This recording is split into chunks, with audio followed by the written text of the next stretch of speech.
நெல்லை மாவட்ட ஆட்சியர் அலுவலகம் அருகே அமைந்துள்ள பேருந்து நிலையத்தில் அமர்ந்திருந்த சாத்தூர் பயணி ஒருவர் திடீரென 20 அடி பள்ளத்திற்குள் சரிந்து விழுந்ததால் பரபரப்பு. நெல்லை மாவட்ட ஆட்சியர் அலுவலகம் அருகே கொக்கர்குளம் பகுதியில் பேருந்து நிறுத்தம் ஒன்று செயல்பட்டு வருகிறது. இந்த பேருந்து நிறுத்தத்தில் உள்ளூர் பேருந்துகள் நின்று செல்லும் சாத்தூர் பகுதியைச் சேர்ந்த கருத்தபாண்டி என்பவர் நெல்லை மாவட்டம் முக்குடல் பகுதிக்கு அவரது மனைவியை அழைத்து செல்வதற்காக கொக்கர்குளம் பேருந்து நிறுத்தத்திற்கு வந்துள்ளார். பேருந்து நிலையத்தின் பின்புறம் 20 அடி பள்ளம் உள்ளது.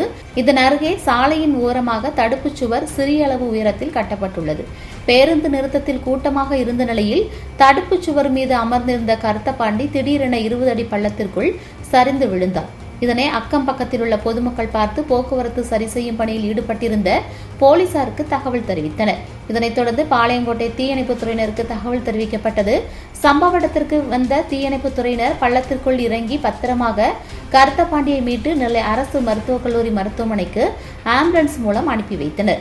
அங்கு அவருக்கு தீவிர சிகிச்சை பிரிவில் சிகிச்சை அளிக்கப்பட்டு வருகிறது. பொதுமக்கள் அதிகம் நடமாட்டம் உள்ள பகுதியில் மிகப்பெரிய பள்ளத்தின் அருகே சிறிய தடுப்புச் சுவர் கட்டி வைத்திருந்த சம்பவம் இந்த விபத்திற்கு காரணம் என அப்பகுதி மக்கள் தெரிவிக்கின்றனர். உடனடியாக தடுப்புச் சுவரை உயர்த்த வேண்டும் உள்ளிட்ட பல்வேறு கோரிக்கைகளும் எழுந்துள்ளது.